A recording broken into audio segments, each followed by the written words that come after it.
Happy Tuesday, everybody. Welcome to yet another Cornell keynote. I'm your host, Lutz. I'm a faculty member at the Johnson Graduate School of Management, where I teach several courses on AI and I help MBAs and software engineers to build products. I also created a online certificate program with eCornell, where I actually replace myself with a virtual twin. You learn here everything about how to make value with AI, how to deploy AI in different industries. This program is open to the public and it's called Designing and Building AI Solutions. The link is in the show notes. So if you want to have a 100-hour plus deep dive into AI, join us there. Beyond academia, I founded and successfully sold 2 companies, 2 AI ventures. Currently, I'm the head of AI XGen, and where we transform how shoppers search and discover products. We're currently at a peak of an AI hype cycle, right? And the year has created enormous new opportunities. We saw new models coming onto the market. We saw the stock market reacting and asking whether SaaS is dead. So a lot of stuff has happened. Therefore, it's my pleasure to be today in a conversation with Lila Tretikov, one of the rare leaders operating on both sides, on the intersection of large-scale platforms, as well as AI strategy and transformation. And we will see today in our discussion how important this transformational part will be. She will help us to understand not only what has happened in the beginning of the year and where new models are coming in, but as well we should discuss with her work as a VC. She previously served as a CEO of the Wikimedia Foundation and later became the Deputy CTO at Microsoft. And today, and that's the fascinating part, she is actually a partner and the head of the AI strategy at NEA, New Enterprise Associates. It's one of the top Silicon Valley firms here for venture capitalists. So, for any further discussion, Lila, welcome to the show. Thank you. Thank you so much, Lutz. I'm so glad to be here. Now, what I normally start doing as a first thing, because yes, I give the intro spiel, but it would be awesome to understand a little bit about like you coming into this role. How did you go from Wikimedia over to Microsoft, over to venture capital? Well, I think let me take you even a little bit further back, and so just to help understand sort of genesis of how I started. I actually moved to the United States alone when I was 15. I sort of was putting myself through college. And I got lucky enough as a computer science student to be hired at Lawrence Berkeley National Laboratory during the Human Genome Project.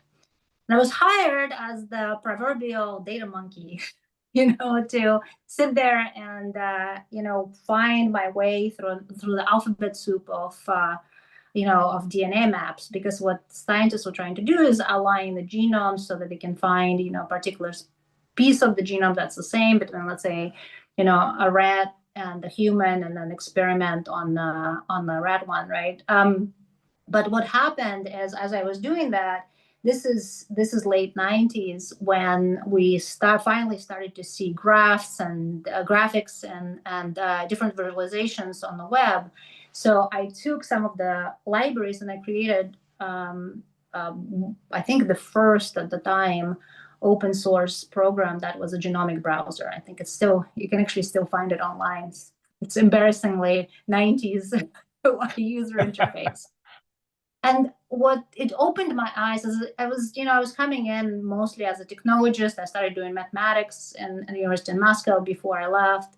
And it opened my eyes how technology isn't about the tech. It's really about transforming our thinking. It's about transforming how we think and ultimately who we are, I think, and probably who we are as a species. So that drove me my entire life. And I wanted to understand how different businesses work. I wanted to understand how different people work around the world. So if you look sort of back on my career, you'll really see me applying technology across a very, very broad spectrum of applications. So by the time I got to Wikipedia, I already had, AI sort of in the back of my mind. And if you look at my tenure there, you'll see that most AI projects were started during those times. We pushed kind of the technology envelope quite a bit there, and probably would have done even more if we could. This was before the transformer. So by the time I got to Microsoft, it was really obvious to me that AI was going to be the next big thing and the next big wave, and the capabilities were just growing already exponentially, but much more quietly. So when I came in, my first job wasn't actually the deputy CTO. They asked me to actually take on the AI team, take it out of Microsoft Research, which is where a lot of projects start, and really transform it into products. And we've built the first set of Microsoft products around AI. Those were scaling nicely, and it was so obvious to me that that's going to be such a big thing that I actually asked Satya to help, to help transform Microsoft and to find kind of the next big thing. In my mind, it was really clear what it was. So that's how I ended up in deputy CTO role, and really helping. It's a big horizontal role. That's very rare at Microsoft. Actually, I was working for Kevin Scott, and usually CTOs at Microsoft are product specifics. But in this case, I was partnering with CEOs that report into Satya to really think about how they think about their product portfolio and what AI can do for that. And it was a phenomenal time, and it's extremely interesting, investing in OpenAI and having that relationship, and then applying that across the enormity of the portfolio that Microsoft has.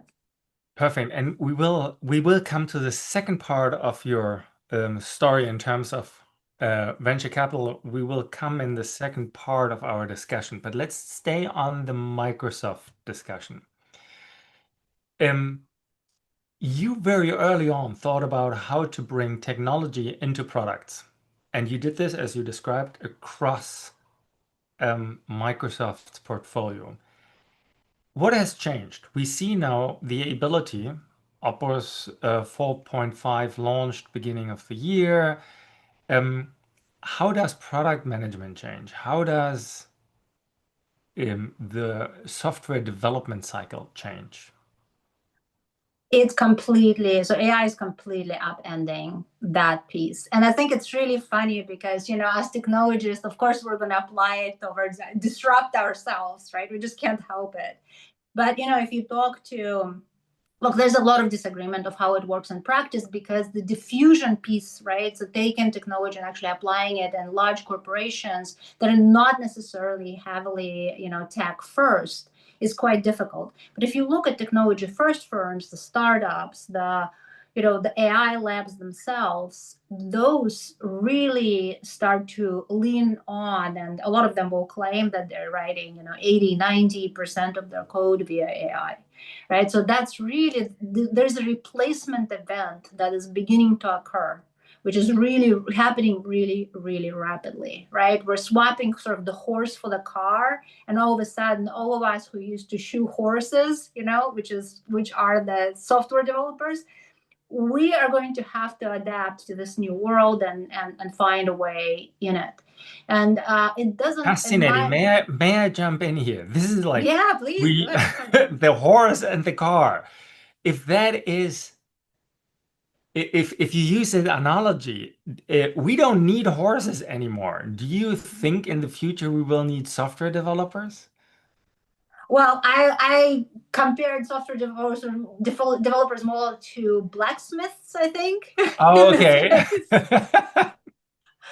And I think we're probably not even just going to a car, we're kind of going to a spaceship at this point. Yes, yes. But I think software developers are going to take a very, very different role, a much more abstract role. Just like when we went from punch cards to compilers, to assemblers, sorry, to higher order languages. Yes. We're going to we're upping the levels of abstraction. Yes. So that you still need to, in order actually to have a decent vibe coded program, you have to be quite specific about how you want it to be stitched together, how you want it to be architected. You have to define it really, really well. So I think what's happening is the technologists are going to have to turn into technical PMs. That role is going to, at least for a period of time, until everything is just we're in singularity mode. Until then, that is going to be the crux of the job, right? People And who I can, think I yeah, think that, like, to bring this together, I think yes, we see models that can code. That means coding as an activity is probably going away. What won't go away is software. Software is still needed, so somebody needs to construct the software. I just told you in the green room about the story which I had, right? That I wanted to sell my company and I created, on top of the search company I had built, I created a GEO, generative engine optimization company. It took me 2 days yeah. to code it and 2 months to actually get it then with manual work stable. We do need the software. It's only way faster for us to iterate around it. No, that's absolutely right. In fact, it's going to massively expand, right? If we start thinking about what's going to happen to software, oh my God, it's going to be exponentially more of it, right? Uh, and then, by the way, it also needs to be high quality, right? Which is another huge problem, right? And then as you start thinking about managing and maintaining it, right, that is a whole other domain, and integrating that. So there still will need to be people that are going to be around it, shepherding and helping, understanding, just like you need people around now, driving cars and all of the industry that happens around that. Yeah. Right. So that's absolutely occurring. If we think about the software stack, there is this need to structure it, the architectural need. There is then the need to generate it to, and we can talk about slop in in engineering, but then to maintain it, less slop or more quality code is easier to maintain. But again, this could be replaced. And then to actually have oversight about it. AI is always about quality and control, meaning having the right quality on one side of code, as well as having control that the code is actually doing what you want it to do. Yeah, that's verifiability, right? And you see this in terms of actually how models are developing now. But sadly, not everything is verifiable, right? Software is not fully verifiable, only partially. So that problem is not yet solved, How by did AI itself. What did you Uh, think about OpenClaw? Maybe quickly explain what OpenClaw is. Moltbook, OpenClaw, big hype at them, like used to be big hype. We just saw OpenAI buying it out essentially. yeah, What did you the think? founder, the creator, right? Yeah. Yeah, I mean, so look, it's essentially an open libraries for creating agents, that really easily creating agents on your own, so that everybody sort of people who don't code can do that. Obviously can create a lot of damage, so you probably have seen a bunch of people saying that, oh my God, I've lost all my photos, or things like that. So, some scary lessons there to start. And then, of course, you probably have seen the network of OpenClaw agents, talking to each other, and how that's evolving. It's the phenomenon, I think, really is important because it opened the doors to really people starting to feel like it's real. I think the gap between those of us who are in the industry and everybody else is pretty wide and widening. And events like these they start to close the gap for a little bit, partially because they now enable everybody else to play with things like that, partially because they bring it into the zeitgeist. Yeah. So it's, there isn't necessarily anything particularly, novel there, except for how it's packaged and distributed, and who can access it easily, despite the fact that, you could do it without something like OpenClaw. I What very did much what like did the what did you point think? on, yeah, I'm very much like the point on packaging and distribution, because that we will get a tool set to create agentic workflows. That was very clear since 2 years at least, right? Mhm. And you saw a lot of companies that created tool sets for a very specific purpose. You had suddenly companies that said, I do everything around QuickBooks on, don't, not QuickBooks, but around financial flows. Then you had companies who said, I do everything around audit. So suddenly everybody was building their workflows, and then you had general purpose platforms. So it was clear that this will come. What was, I think, impressive is that it was so easy to set it up, which is like setting up the quality, like good quality stuff was easy. What was still not there is control. Again, AI is Mhm. quality and control, meaning, yes, it can delete everything and you have no control over it. You're completely right. It's the ability, user interface, is still the thing that changes everything, right? The reason here, it's not like we don't have a lot of frameworks, and all the big companies have a bunch of tools to build agents. All of the ones you can name, from Google to Microsoft to Anthropic to OpenAI, they all have stuff.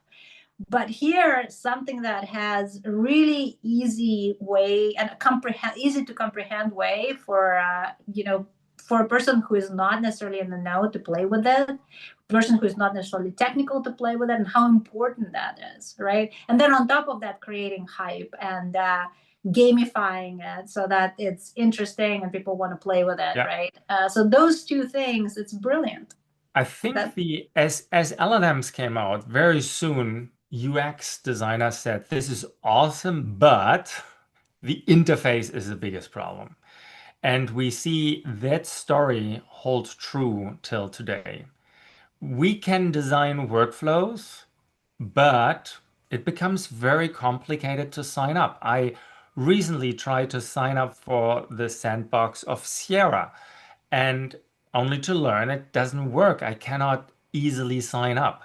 Others offer sandboxes, but then it's still too complex, meaning we have not yet cracked the approach. How do we steer beyond language? Because language is the worst user interaction we can imagine. Oh, I mean, we seem to do okay as humanity with it, but it's very low fidelity, I would say. It's low fidelity, exactly. Quality and control. What did you Yes, exactly mean with what you said? Like, exactly. It's ambiguous, right? yes, Which and is, ambiguous. oh, That's a but this is reason why again we going. humans tend to sit in long meetings forever. That's right. But that's again where programming language is a really important tool on this journey, right? Because if you can reduce human language, ambiguous human language, to to effectively programming language, which is a lower level abstraction, and if you can have the model do that, then now you can solve a lot of problems, which is exactly where it's going to go. Once the programming problem is solved, it's now becomes so much easier to solve other problems that are have much more ambiguity. Now, if you let's think back 4 weeks or like 6 weeks, like we get into the new year, we have those new launches out there from Opus. What was your thought process there? What do you, as VC in this case, think when you see that suddenly it becomes so easy, or it's a new level of coding excellence? We sort of saw it coming, right? So reinforcement learning. So we started with pre-training, right? Pre-training emerged, it morphed slowly into reasoning models, what you would call. And then we already saw, because we see things a little bit earlier because we're tracking on papers, we're going to NeurIPS, we're sort of in the know. We have some incredible people on staff who are, who are researchers themselves. So we saw the RL wave coming, right? So we saw this transition from RLHF to RLAR. We saw actually labs emerging in that space specifically because researchers saw that this is going to be a big deal. So there's a little bit of expectation. What we didn't know is how much it's going to up the game for current players, right? Because we knew current players were running RL gyms already and working on that. So when the models came out and they sort of showed up, the quality was just they just became so much more useful, and not just for coding, right? They became so much useful for just general tasks, like I wrangle spreadsheets with them, like I've never done before, So that part was a surprise of how quickly they're moving. And from what I understand, and from what we see, it's just the beginning, right? So we're still kind of early into this RL wave, so we can expect the scaling law to continue and capabilities to increase. Yes. Now, what's your kind of prediction? And you had have a framework in mind. You talk about accuracy, memory, open-endedness. Talk me a little bit through. But before you do this, I just want to do a quick public announcement. No worries, it's not an advertisement here. But I see questions coming in, and I wanted to tell everybody, please enter questions as you follow our discussions here. I will see your questions. I bring them in if they are appropriate. Think about the future of all the models which we are discussing, Lila and I. Then think about how AI is used in a venture capital context. And then at the end, we will talk about AI and product. So if you have questions, ask them. I will bring them in. Now, Lila, back over to you. What's your framework and thinking about what's coming next? So when we first invested in OpenAI, we had a lot of naysayers who, people were really skeptical about how far the models can go, right? And what they're going to be able to do, even though I think it was very apparent how incredible they already were at that point, right? And how that generalization was already happening. But even as I am a very very big positive person, and with respect to technology and moving forward, and knocking out barriers. But even I had all these questions about, okay, are we going to be able to solve this and this and this and this, right? And back then it was, are we going to be able to keep them on rails? Are we going to be able to have them give accurate answers? Are they going to be able to do mathematics, right? Like all of these early questions about them. I think accuracy was huge, right? And when the guys came back with, them solving all of the tests, right? That was sort of the early sign of what's to come.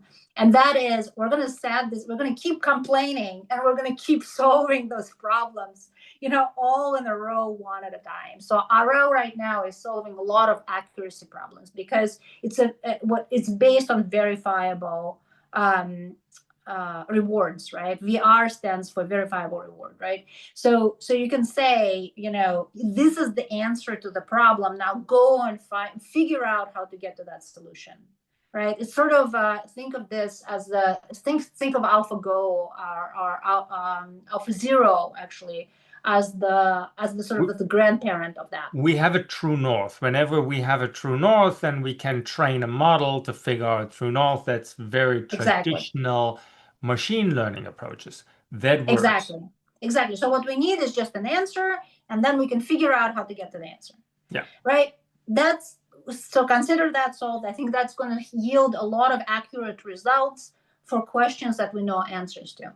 So what's next? What is still unsolved, right? What should we be thinking about? So memory is still unsolved, right? The working memory, what I would call. And we have like large context windows, they have problems. We have sort of databases on the side, those have problems, right? The model does not have, we have long-term memory, and then we have short-term memory. That piece is not solved today. And there's labs and different sort of trains of thought of how to solve this, and I think we're going to knock it out. That's, it's just a matter of time, right? And then after that, how do we solve problems that we don't know the answers to? That is the most interesting thing. This is where, in my opinion, if we're going to talk about AGI, that's AGI, right? That is where, we don't know the answer. We know the problem that we want to solve, and we need to find the answer to it. And you see Now, this in biology and chemistry. I mean, you see it in even, any discipline actually will yeah, have that, right? Mathematics for sure, right? Even I very, very concrete things. And this is where, things like open-endedness comes along. I like the framing. The framing essentially is we have accuracy on one part, and as long as we know what is true, we can solve accuracy. We have inaccuracy as well, obviously, and I say this from search and discovery. If you go to a retailer and look for a black bag, there are 15,000 black bags that would fit officially. So the accuracy problem is a little bit fuzzy here, but we have a feedback loop. So accuracy was one. Second is memory, and third is open-endedness. Let me ask to the open-endedness one, and this is it's an interesting discussion which I used to work for Google Health. I helped to set this up, and I was at JP Morgan conference this year. And when you ask about how AI is used in healthcare, you will realize that most people do not yet use AI in open-endedness. They use AI for workflows. It's kind of like test it out. I have my test plan. I have an agent which reaches out to a patient. I sign off the documents. I find people, search and discovery. So I supercharge the process, but I don't do open-endedness. What meaning going to JP Morgan, I was not very impressed what I saw. But if you from as a VC have a completely different view here, what do you see there? Well, I think, open-endedness isn't about, it makes sense that at JP Morgan conference you heard this, right? Because there's a big divide between where the world is as AI is getting the adoption of AI is, right? And there we're quite behind in many ways because we still don't really know. We don't have clear patterns of how to deploy AI in a very safe way, right? Is this this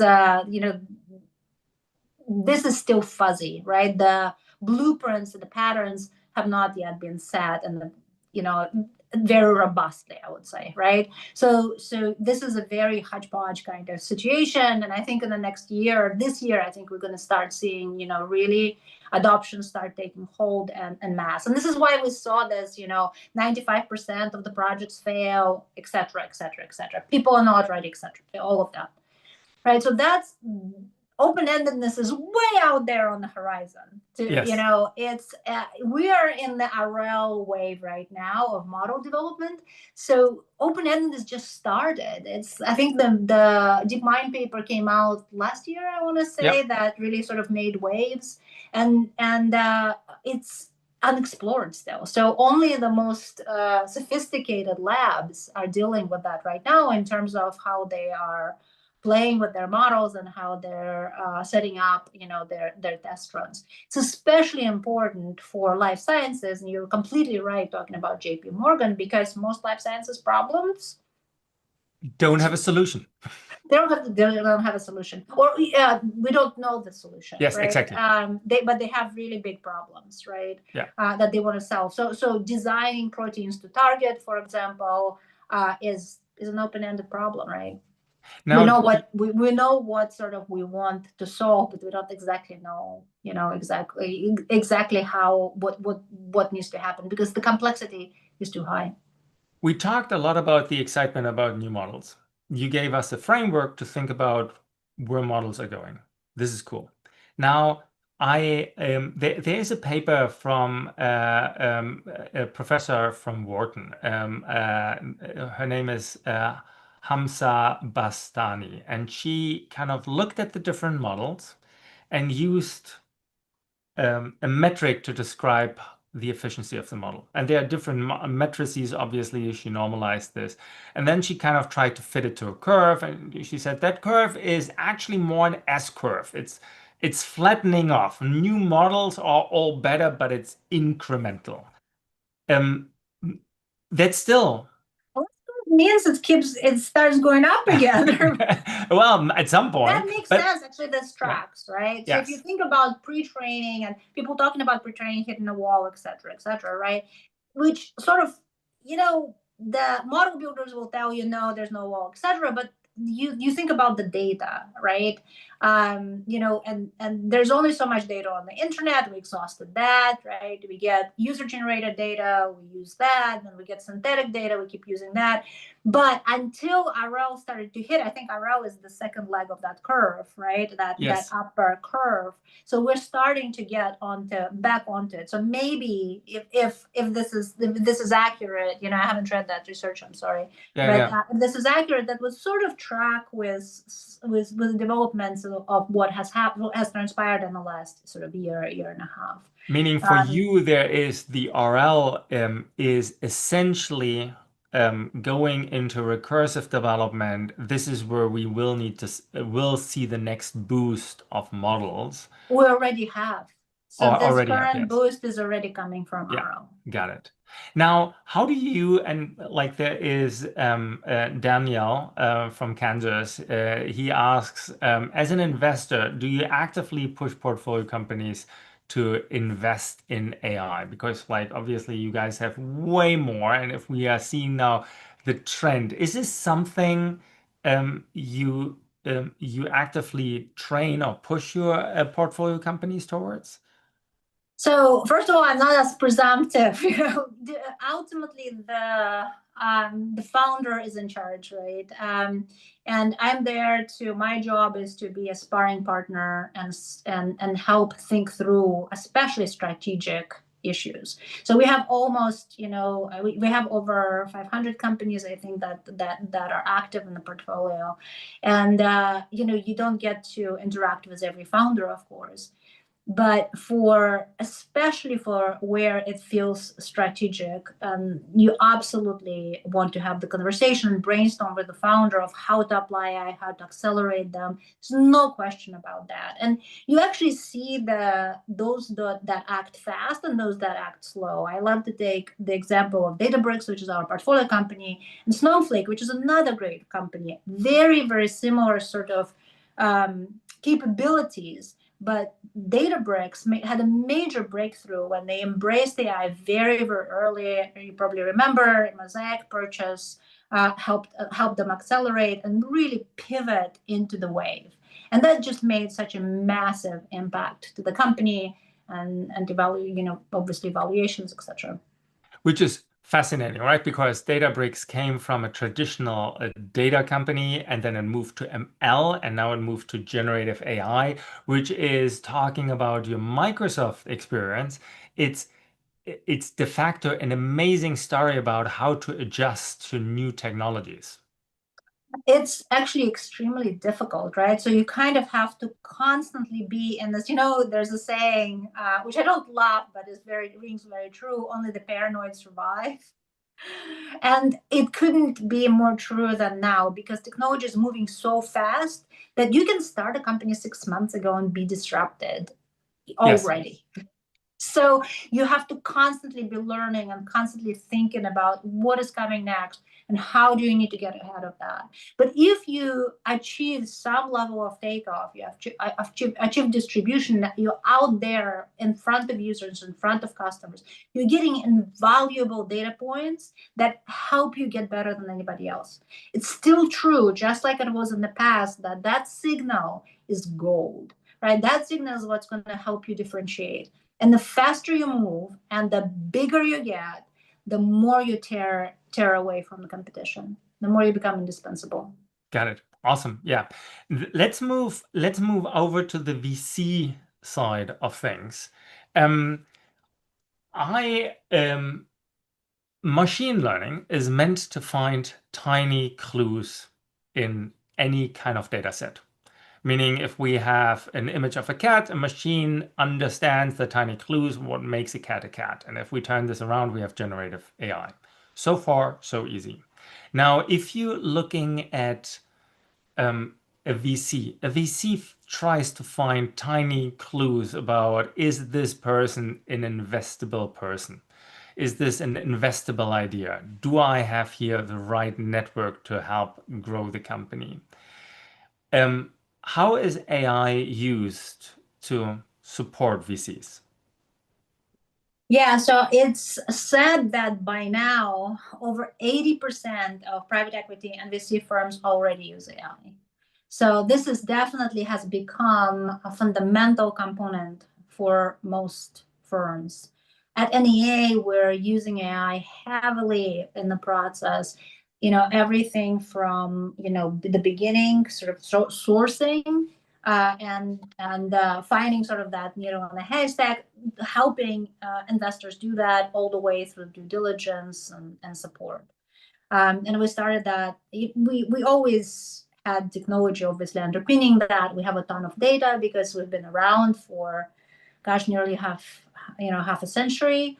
And then so that really differentiates what we're able to do. But most importantly, AI came along and enabled us to do all of these things where we have a bunch of agents working and looking at different signals from different places, right? Anything from GitHub to LinkedIn to just blogs and conversations online, you name it. And of course, the standard, harmonics and Crunchbases, right? So that accelerates our ability to respond and react and get in front of the founders early.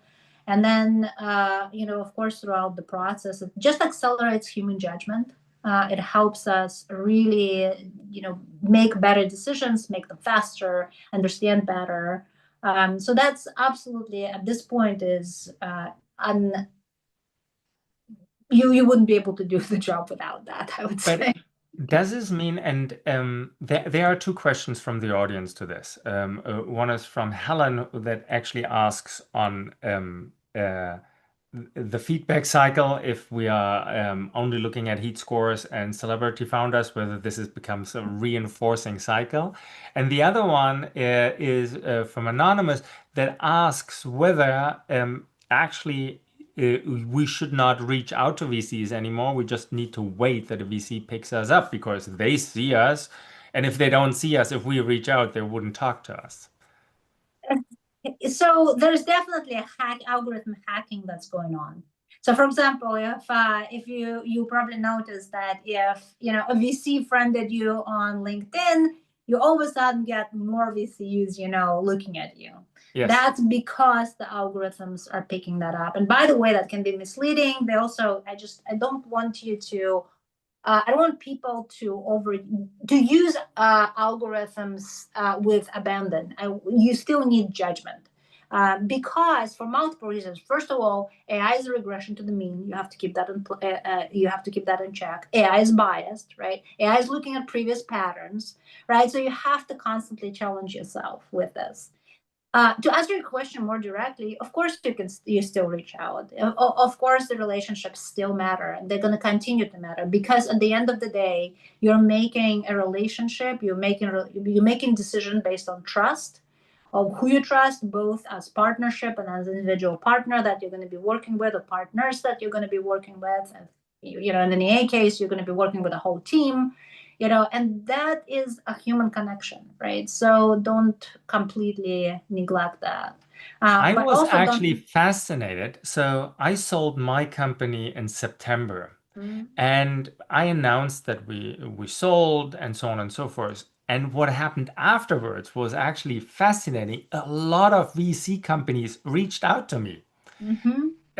Very, I would say, heartless, automated calls. These were humans, these weren't any agents, but they clearly followed scripts, trying to figure out, what are you doing now? Can we meet for a Yep. coffee? Is something ongoing?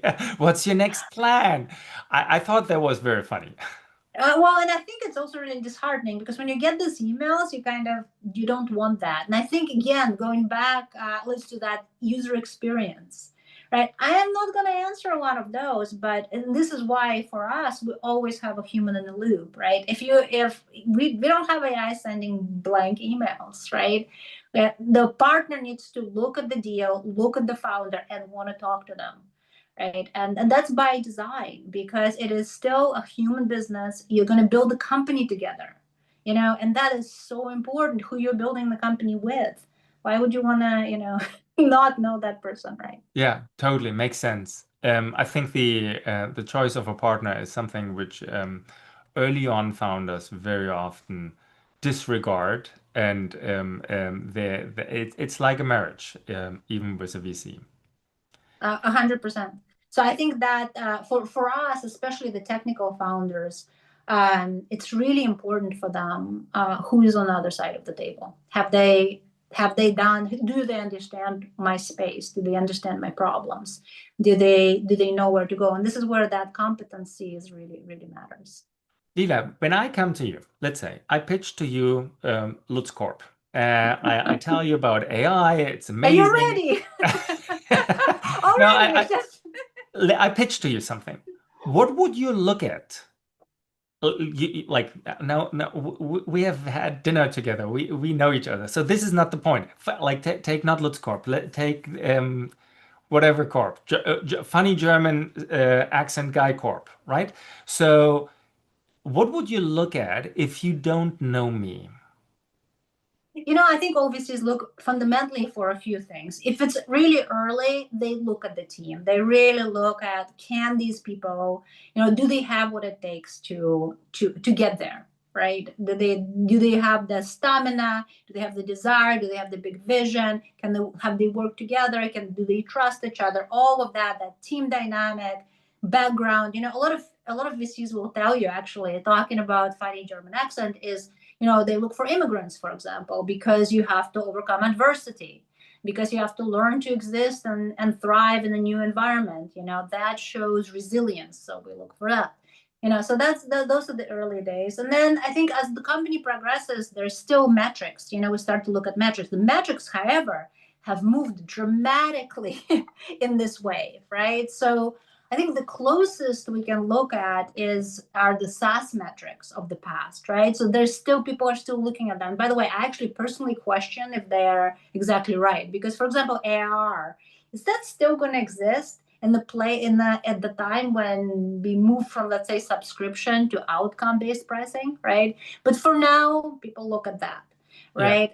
We look at burn rates and GM and durability of revenue and things like that, right? So once you can start looking at the numbers, you look at the numbers, of course. Got it. But for sourcing, do you have any signals that help with sourcing in terms of, so you don't know me, you don't know a funny German speaking guy, Corp, the guy, you see me the first time. Are you analyzing my LinkedIn network A or 100%, you bet. Yeah, I'm analyzing everything I can get on you, everything I can find, either through private networks or through public channels. I'm looking at what you've done in the past, your education, your sort of life journey, previous companies that you've done, did they exit? How did it work out? Your team, of course, how long you've known each other. Yes, that's 100%. And there are companies that go way, way, way deeper than that, that even just kind of yeah, those things, right? And then if you're developing in the open, right? If you have a project going, absolutely, that data will come up yeah. as well, right? So how many stars do you have on GitHub? How many adopters do you have of your solution? So all of that is now available. And what happens is, that all gets dumped into, one big Databricks, database, and then AI does its magic on top of that. So to say, I won't disclose too much. No, but it makes sense. And how important are those metrics for you? If I'm thinking now, let's compare to a pilot. A pilot is very strict on all the different metrics they're using before they take off, or is it more nice to have? I think it's a must-have nowadays because you get the signal earlier, so you're more competitive, right? Yeah, So these outliers that you're watching, by the way, our investors actually put in what they're specifically looking for. So the algorithm and the investor work together, and sort of it shapes their agent, to basically be more precise. So Lutz, if you're investing, your agent will take direction from you. You can give it feedback. So That's fascinating. So the investor trains the individual algorithm for searching? that's right. That's right. So you can say like, you know what? I don't like that Lila woman. you know, don't bring me any more records. You know? Yeah, yeah, yeah. Uh, Understood. so so you can absolutely train your own algorithm. You can give it feedback. You can correct it. I remember, Vinode, I used to actually, it was his idea. Like 10 years ago, I think when Alexa first came out, he used to lament that he can't tell Alexa that whatever she said is stupid, and change that. It's funny that you still can't do this, and we kind of decided that that's a fundamental piece of providing feedback to our agents. So they will look it up. They will give you an indicator that something is happening earlier than you normally would find it. So a lot of times we'll pick up the signal, as soon as the founders left, just leaving, their current company. This is what you're seeing, right? Because your company has sold. That's a very strong signal. That's why the algorithms have picked it up. But there are weaker signals that you can identify. And as soon as we identify those signals, the flag will go up, and the investor can look at that particular opportunity and basically say, this is interesting. I actually want to double click on that one. So that's really, really valuable. And then, so the noise is enormous. There's no chance my little, internal neural network can deal with that. And my external neural network is actually really helpful in that. Yeah. Thomas actually asked about how you work with those cycles. And this is because you just talked about the signals.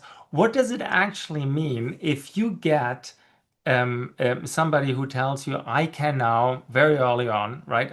I can do summarization with a model, or I can answers with a model. And then you suddenly have those companies, and all of them got flatlined once OpenAI came out. So OpenAI, there is a saying, many companies will be dying because OpenAI make this part of their system.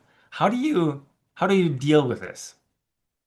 Look, the sort of the self-disruption cycle is always happening. It's just happening sooner now than ever before. So you have to pay more attention to how quickly and what threats, what risks happen, right? Where ultimately risk managers, more than anything else, will look at what can happen in the ecosystem that will make it more difficult for this Yeah. company to realize its vision, right? And what things can help it, right? Because we want to help, and we have tools to help that company, Yeah. right? So when we were investing, even in the first phase, as soon as sort of the foundation models appeared, we were already looking at what is, I call it, blast radius, right? Yes. These things are very powerful, right? And you don't want to be in the blast radius of those. What is defensible and what is not? So you always think about this defensibility. And you won't always get it right, but you will, if you think that way, you'll definitely get it right more often. And So yeah. it's fascinating. I went through that story by myself, right? I kind of created fine-tuned models to do search and discovery for retail. That means like every website has a search. And I looked at the traditional companies, the Algolias of this world, and I said, like, I can do this better. I have a better technology.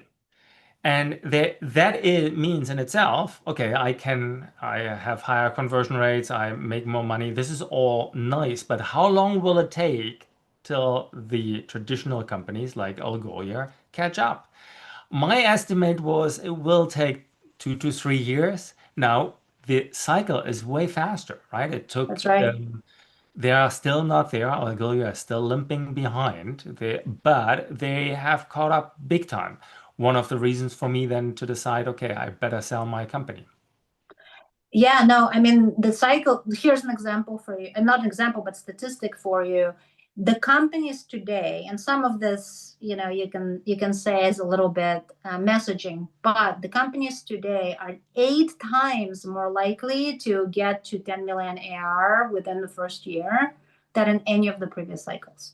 8 times. That's 8 times. insane. Wow. Yeah. Yes. That tells you about the speed of disruption. Yeah. Now the question is, how sticky is this? There is one question here Mm. from Enrique. By the way, thanks for all the audience questions here.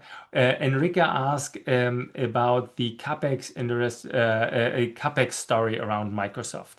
Because if you see now all those services coming in, 8 times higher ARR, that is a huge shift away from OpEx over to CapEx. We saw this in the market. But what are the risks traditional SaaS companies have now in terms of seat churn, price pressure, if you suddenly see that vast value differentiation happening? Is SaaS dead, essentially? Yeah, I think there are two different questions. I don't want to conflate them. Yeah. The question number one is really about change in sort of in revenue recognition. And that's kind of a separate question from SaaS. SaaS is a value question, and I think the reason we're seeing this compression, multiples compression that has just occurred is some of that because of what is really happening, right? AI is the ultimate equalizer, right? It changes how we communicate with machines. Andrew Karpathy way ago now said, right, the new programming language is English, but it's not just programming language, right? It is language of business is now going to be English. You no longer need SQL, right? You have a database, you just ask it for what you want, right? And what is a SaaS product? The SaaS product is predominantly two things. One is an interface access into the database, right? An interface into the database. And that is the piece that's getting really hurt. Second one are the workflows, which is the business processes that are baked in it. So the second one is currently still protected, but who knows, right? If as the models get smarter and better, they will be able to at least generalize, the processes that exist in a lot of industries. However, my bet is there's going to be a lot of uniqueness still. But as you were saying, Lutz, the value is eroding in that space. So the SaaS companies need to really quickly start to changing their seat models and changing how they are delivering value. So if you talk about, I sit on the board of Zendesk, for example. Zendesk very quickly scaled their AI revenue, but they were extremely brave. They took a step of pricing the product, not by seat, but by success rate, right? So you only basically pay if the case is successfully resolved, right? That is unheard of, right? It's extremely disruptive. And that helped them drive the AI revenue at a much faster pace, faster than even the startups that you see. Zendesk is an extremely good example, I think, because Zendesk, for the folks who don't know Zendesk, they are doing customer service bots, or they used to do customer service bots, and that's super boring. This is kind of like bot A answers bot B, like a linear workflow. Now, the first thing then they did is they started to acquire Ultimate in order, like a company which did more service bots and a large language model set up. So to actually still have a linear workflow, but that linear workflow with more a human interface. And then they invested into parallel workflow so that you start now being able to have a conversation. Now, all of this changes how a product manager actually works. Lila, you have seen products developed, you have seen AI strategy, you have seen many product managers. What's the future of product management? I actually think product management we're going to see a switch, right? That we're going to need more product managers that are very technical. Sort of think of it as at Microsoft, we used to have technical product managers, right? These are fundamentally engineers who understand user experience, design, business, right? It's kind of all in one, and they can really, outline how software has to behave, right? In a very detailed way, but in English, and that skill is going to be really important to work with the models right now. Yes. At least until the models start designing well themselves. I think that is where even engineers are going to transition. A lot of engineers already transitioning to that. Because as an engineer, you specify what you want to build to the model, and the model spits out a bunch of code. So I think that, we used to say, okay, one product manager to 10 engineers. This could reverse in the next, 5 years. Yeah, yeah. I very much agree. I think the ability to code is a very specific way of describing problems. We are using now the human language, which is way more ambiguous, to be able to be defined and specific so that the computer can do what you want to do is becoming a new skill from a product manager. I also think, and this is the Zendesk story, to be able to understand a business problem of your customer and cut it down into specific entities so that the agents, the AI agents, can work it through, becomes a new PM skill. There is a saying about the IP is no longer in the SaaS interface. The IP is in the workflow you describe as a PM. It's, there's an old proverb, right? It's better to have a good question, the strong question, and a weak answer, right? And this is the job of a good PM, is to formulate very good requests for the LLM. And we see this. We have an incredible company in the portfolio called Factory, right? They're actually building the entire ecosystem around construction of software, right? And the reason you need that is because building software isn't just writing a little bit of code. It's the whole process of building the software and defining it and creating. By the way, the test-driven development finally is gonna exist for real, right? Because the models are going to require it. You need verifiability, so you need to build the test harness before you build software, right? Continuous integration is going to be an absolute, no-brainer, right? We invested in that, right? We have a company called Namespace that's specific for AI continuous integration and development. So the entirety of the stack will change, and the jobs will change as well, congruent to that. That is very nicely said. The IP is in the workflow, meaning no user interface discussions, but workflow discussions. The quality is in, the knowledge is in the quality with continuous integration, right? Meaning it's a quality and control question again, having evals, evals, evals. And then thirdly, being able to communicate to machine, even when that becomes easier and easier, it still is important that the human language needs to be specific enough. Well, somebody has to decide what's going to be built. Maybe one day machines will do that part too, but so far we're not there yet. Now, last question, and this is because you touched on it early on, and I didn't want to go down the rabbit hole, but we have 2 more minutes, so let's see. You talked about AGI. Now, fair warning, I always said, I don't see AGI anywhere. I just recently said it as I asked ChatGPT, should I take my car to a car wash or should I walk? And ChatGPT said, well, if it's close, then walk. Which I still have a dirty car now. But anyhow, where are we in AGI? When will it happen? When will it happen? What's your guess? I think AGI is a massive misnomer. We're dealing with intelligence that's not like our own. If we're just trying to say that at any human task, the system is going to be better, I mean, that's a very subjective thing, right? Is it going to be better at hugging me, than than my child? Probably not. So I think it's just a complete miss. But what we are building is an intelligence that, in many ways, very much superior to ours, and that is coming. In some ways, look, in many ways it's already here, right? The models that I work with know way more than I can ever read in a lifetime. So from that perspective, it's here, it's with us already. That intelligence is, we're working with them, day in and day out.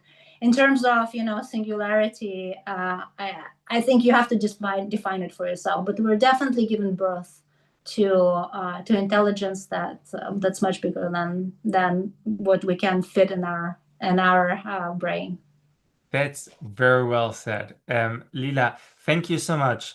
Ladies and gentlemen, we thanks for like you saw an amazing hour where we touched on a lot of topics going from the future of AI, the last models over to how VCs are using it and how product management is changing. So it was a full hour. Lila, thank you so much. Thank you.